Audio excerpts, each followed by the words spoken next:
Hi, everyone, and welcome to my channel. Welcome back for those of you who have been with me before. And for those of you who don't know me, I am Melissa of Mel Abroad, and I take Black women abroad to experience Black culture in different countries. Now, for those of you who have done your trips abroad and you're thinking, I think I want to move abroad, I have a treat for you. I am here with Tosh Patterson, and Tosh Patterson is like the decluttering guru. So today, we're going to talk about decluttering before you move abroad without the overwhelm, right? So I'm going to introduce to you Tosh Patterson, sorry, Tosh. She helps women simplify their lives, and her motto is less stuff and more pleasure. We could all do with a little bit more pleasure, right? Yes. So, Tosh, could you please share a little snippet of your story for those of us who don't know you? Yes. Well, thanks for having me on. I'm so happy to be here and have this conversation with you.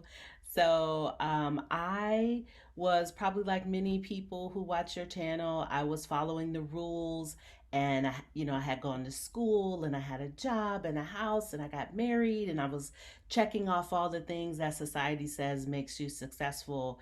But in the process of that, I felt so burned out and drained and overwhelmed, and I was like, is this what adult life is? This sucks. And so I actually got sick, and I needed to find some time in my day where I could do some more things to de-stress. And I started by decluttering my closet. And that turned into decluttering my kitchen and then my bathroom and then looking around my house because I lived in a big single family home and it was just me and my husband. And I realized we don't need all this space. It's not even in alignment with what we want. We just have it because society says if you have these things, you're successful. So we sold the house and downsized into a smaller space and downsized to a townhouse.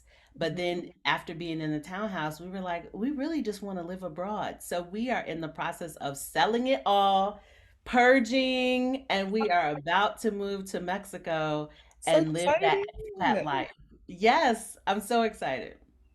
Oh, so this really is kind of your calling because I was listening to you say you, in order to de-stress, you started decluttering, and that would not be the first thing that came to my mind. So this is you know, definitely Well, can I say that I was looking for how I could add more time to my morning? Because, what typically happens is you get up, you get ready, you bump around, you're out the door, you go to work, and it's like boom, boom, boom, boom, boom.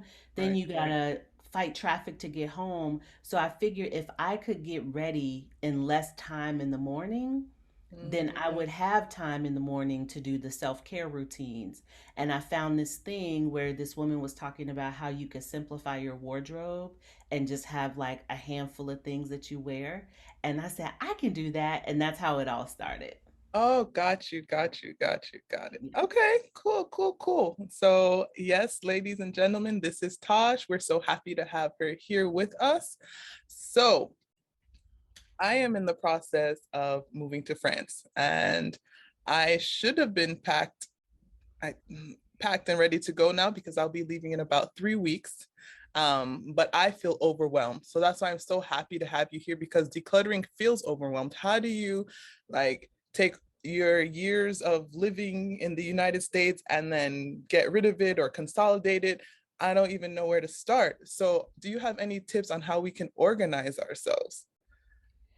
Yeah, so you know, totally get it, and it is a lot to take your life where you have acquired all this stuff and drill it down. And so after, decluttering my own single family home and selling it and now being in the process of doing it at this house and then helping other people, I've kind of figured out like there's three major steps that you need to have in place in order to begin to declutter. So I'll just walk you all through that. Yes, go ahead and write those notes. So I call it the let it go method, and it's really just three easy steps to help you bust through the physical clutter without experiencing overwhelm. And so we just need to make the whole thing a little bit more systematic. So the first step is to really be able to define what is the area you want to actually start decluttering. So Okay. like what most people do is think I have to do this whole house or this whole apartment, and just thinking about your entire space is it creates overwhelm and panic and anxiety. Mm, So like Melissa, when you and I had a session and you were like, I need to do this bedroom, I helped you think through it's not the whole bedroom. What you want to do is focus on a particular area. So, yes, you need to do the bedroom, but let's start in the closet. And then, how big is your closet? Is it a walk in or is it an open up? And how many shelves do you have? So basically, I help people break it down so that it's like in manageable pieces so that you can actually get it done. So the first step is to define the area that mm, you want to start in, because if you keep thinking about the whole apartment or the whole house, you'll get paralyzed. Then the second step is to look at, before you start actually doing all the things, where can you donate your items? So this is how sometimes what happens is people start getting stuff that they want to get rid of, but it gets trapped at the front door because they don't have a place to take it, or they didn't realize that there was no Goodwill next to them, or that it's so far away or whatever. So just take about 20 minutes and just do a search and see, does Purple Hearts come to your house? Does Goodwill accept donations? Is there a local charity for a women's shelter that could use the things that you have? So doing that first will also help that once you get started in the process, you have a place to send your stuff to so it doesn't get stuck at the front door. So that's step two, mm, is the research. And then step three is that when you start actually decluttering and purging and going through all your stuff, to set a timer and a time limit. So, you might start off where you do 30 minutes or you do an hour, but whatever it is, set your timer and stick to that and then stop. The reason I have found this helps people is that it keeps you out of overwhelm, mm. because it's like there's a set amount of time that you're focused on this particular task. Then you can stop and take a break and do something else and then come back to it. And that creates the success. So, in summary, the three steps are: number one, define your goal. Number two, do some research. And then number three is to set your timer. And when the timer goes off, stop. And then the other kind of bonus tip I'll share is Okay. that you do want to take some before and after pictures, even if you're somebody who's moving abroad. But just take it, because it'll be such a great reminder of like, wow, I had all this stuff that I probably didn't need, probably didn't use. And now I'm living a whole new life in a whole new place, It's true. and it's really great to look back. You know how when like on Facebook those old memories pop Yes. up and you're Yes. like, "Wow, look at my old glasses, look at my old hair, look at how I was living," right? And Right. so the same thing with your stuff, is looking at how much progress you've made. So that's my whole system that I call the Let It Go system, that I think really really will help people not feel overwhelmed as they start to purge and declutter before they move abroad. I love it. So we're doing like our frozen, we're getting our frozen on. We're letting it go. I love it. I'm gonna play that while I'm doing the decluttering. And I love that you mentioned, no, Tosh has not been to my house, guys, but I do have bags of clothes that I want to donate by the front door. So it's really funny you said that. So they're just stuck there in limbo. And I'm like, what am I going to do with those? So I love that tip. And the before and after, I think I will do that. I will do a before and after, and I'll show you Tosh, and then I'll make a video showing how, don't judge me, how it looked before I finished decluttering. We're not judging you. Everyone's living that life to some degree, right? Right. Yeah. Awesome. Awesome. I love that. I love that. I was taking notes and I'm so excited. Okay. So let's talk about timeline. I am a procrastinator. My house looks like I'm not leaving for France for another year. So when do we start purging, decluttering, packing? When? Please tell me. So, it would be ideal to have more than enough time to go through it, like you would have a year or 6 months. Mhm. And that's ideal, but that's probably not the case for everyone. So let's use your example, Melissa, of you got 3 weeks and you got to make it happen. My recommendation to you would be how many rooms are in your space in your 2, 3, let's say 4. four? So I would say start with the what you might think is the easiest room, Okay. and then look in that room and then divide that room into smaller segments. So like if that let's talk in real examples. So what is the smallest, or excuse me, not the smallest. What do you think is the easiest room? This includes bathrooms, right? Yeah. Okay. The guest bathroom. Okay. So the guest bathroom, when you look in there, because some people have like big bathrooms and stuff, does it need to be divided into sections? Or do you think you could do what needs to be done in an hour? Um, Procrastinating Melissa might split into sections. So let's split into 2 sections, the bathroom. Okay. Okay, great. So what are the two sections? So we'll do like the sink and under the sink area, the mirror area, and then the second section will be like the bathtub area. Yeah. Yeah, perfect. So then you would, once you split it into parts, then designate, let's say an hour for each. And you set your timer, you do your hour and be done. And then I get a reward in the middle of the hour after. Yes, add in a reward.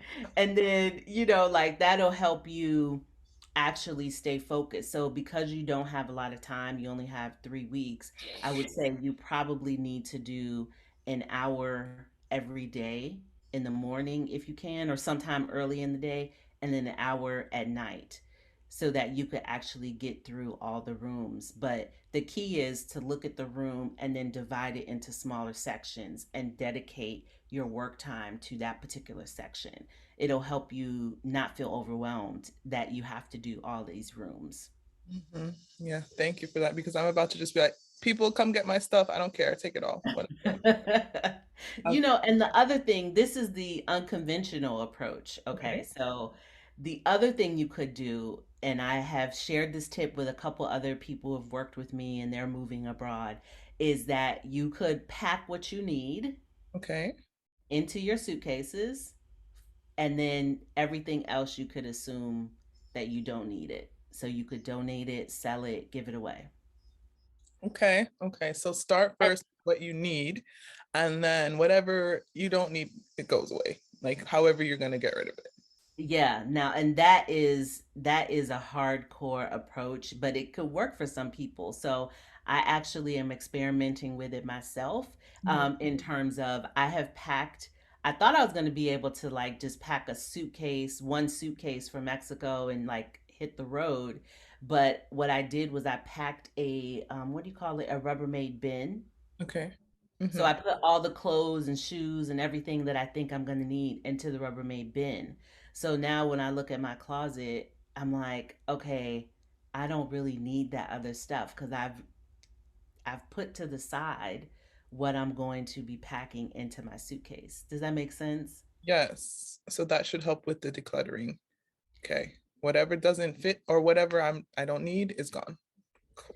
Yeah, yeah. And so for some people, that might be a simpler way to approach it, because then whatever's left over, you're like, okay, I'm just being sentimental, or, I just need to decide, am I gonna keep this or store it, or and I don't encourage traditional storage where you actually pay money to store something. I'm saying storage like you could put it in your or your parents' garage or your friend's basement or something like that if God. you decide to keep it. Okay. So you said something that I want to elaborate on. You said sentimental things. So I'm very sentimental. I have things like from my mom who passed away, and I'm like, no, I can't get rid of these. I don't know what to do with these things. So, what do we do with sentimental items? Like my blanket from first grade. Like, what do I do with that?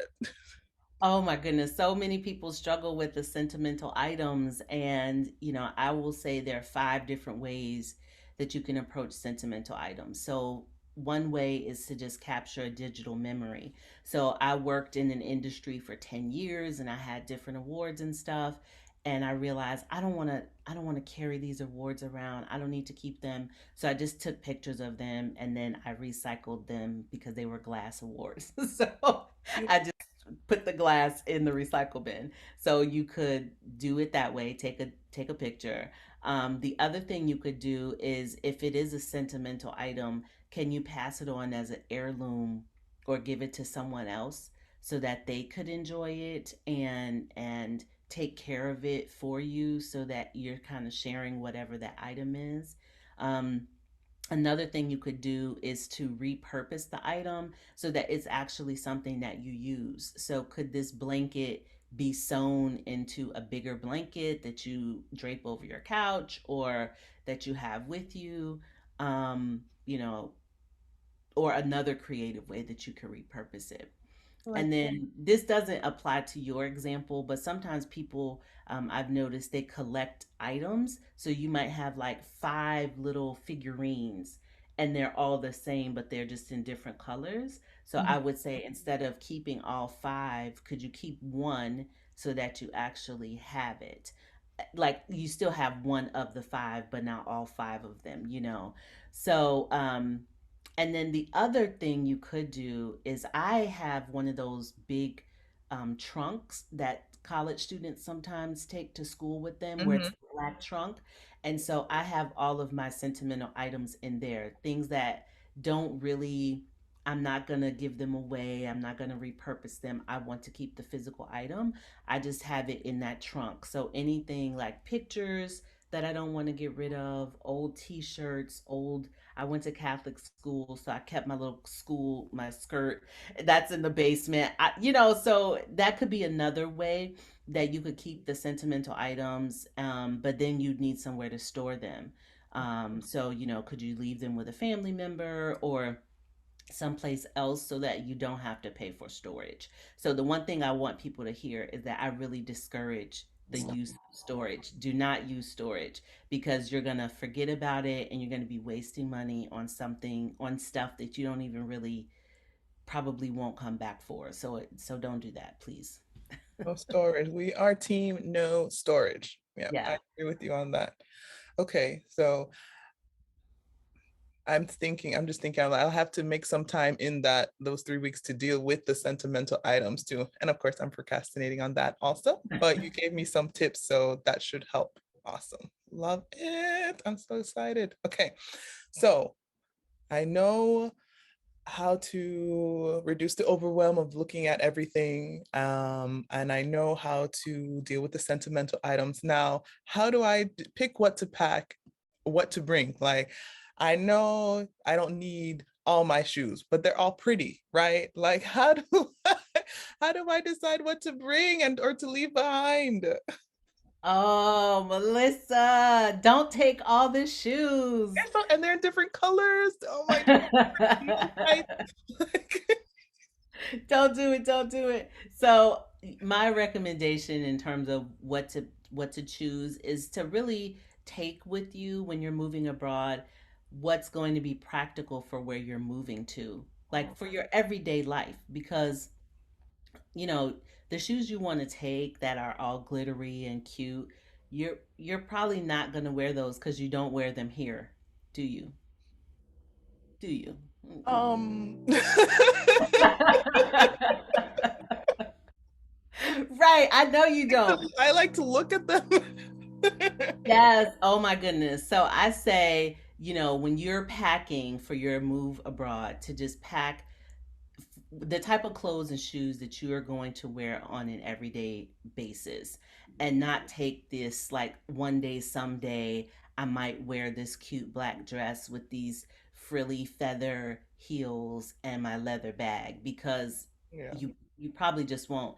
But on the other side, the thing that I think could be a fun adventure is like, let's say you don't have cute heels or a dress, but when you're in another country, you could look for those things and make it a little bit of an adventure to find something new and different and nice that you get from another country. So just don't take the whole kitchen sink. Instead, pack what you're actually going to use every day.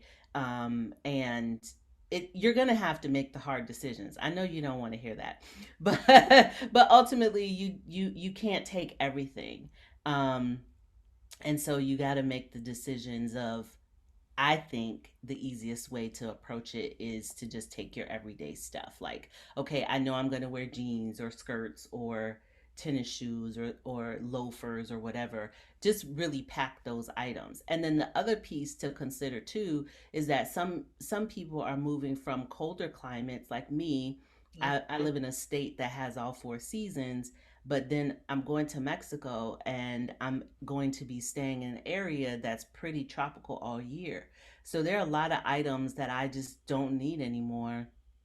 And so that's another consideration as you pack, like what climate are you going into? Okay. And okay, and then there's also the consideration, yeah. So like you say, you can buy the things there. So then you buy that new scarf or new pair of shoes, and you're like, oh, I got lost in the streets of Paris, but I found these shoes, and that'll always be a like a good story. Okay. Yeah, yeah.